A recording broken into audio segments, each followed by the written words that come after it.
All right, joining us now to talk more about the Saints, data analyst Jeff Asher. Always great insight breaking down the numbers. Tonight, we are talking about decisions. Yeah, we're talking about choices, and it's a lot easier and a lot more fun to be doing this after the Saints won. But there were 3 choices that the coaching staff made that the numbers suggested maybe weren't the greatest decision, and 1 choice that was a really great decision. All right, number 1, let's just jump right into it. The 3rd and 11, it could have been 4th and 2. Why was this a bad choice in your opinion? Or not opinion. Facts back this up. Well, we're just looking at the numbers. The 3rd and 11, it was late in the second quarter. They had the choice. They could have accepted the holding penalty, which they did, made it 3rd and 11, or they had forced a 4th and 2, and the Bears were already putting their field goal team on. They were going to take the 3 points. Well, the numbers suggest that the win probability for the Saints was not a ton higher, but a decent amount higher on the 4th and 2 rather than the 3rd and 11. Obviously, it backfired. They picked up the 3rd and 11, then they scored the touchdown.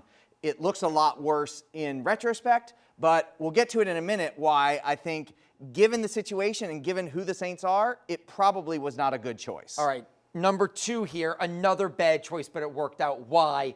Punter Lou Hedley. It worked out because Hedley kicked it, and they made a great play, and they downed it at the 2. Then they got the ball back at the 45, and they scored, but they had 4th and 5 from the 39. As a numbers guy, that's almost always go for it. The numbers suggest that the 2 real choices were go for it or kick the long field goal. They'd already made a long field goal, and I know we've got questions about the kicker, but he'd already made one from 50 plus. They were having success on those sort of intermediate downs, so 4th and 5 is not a terrible yardage to go. They lost about 2 percentage points of win probability punting it rather than kicking the field goal or going for it, which the number says it's basically a toss-up. All right, number 3 here. I thought they should have just kicked the field goal and gone up by 10.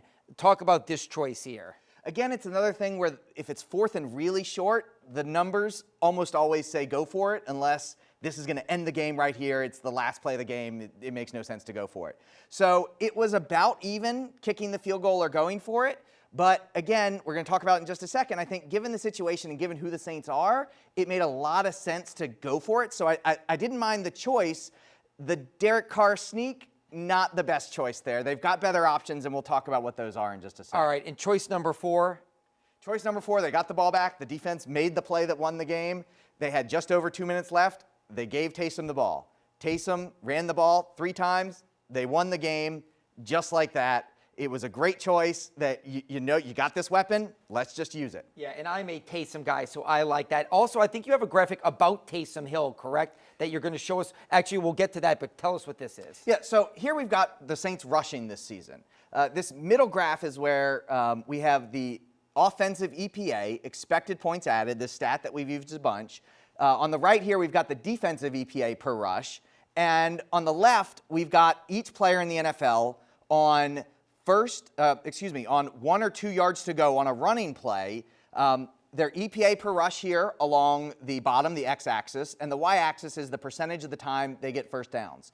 So speaking to the first choice, deciding not to go on the 4th and 2, the Bears were going to kick the field goal. But even if they didn't kick the field goal, right now, with 1 or 2 yards to go, the Saints are the 2nd best defensive team on EPA per play. They really could have gotten it, and they could have stopped them if they tried to do it, because the Saints are really good at those short yardage rushing plays, which they probably would have seen. We talk about the Derek Carr sneak. The Saints are really good at those really short yardage rushing plays. So running the ball on 4th and inches, they've been really good in that situation. The choice really didn't bother me. What bothered me is really showing over here on the left, which is our scatter plot of what weapon are you using? So this is every player. Derek Carr over here, all the way to the left. He is -1 EPA per rush on these short yardage rushes. Not a ton of them, but he's not getting them by a lot, even if he is getting them. This up here, this incredible weapon up here is Taysom Hill.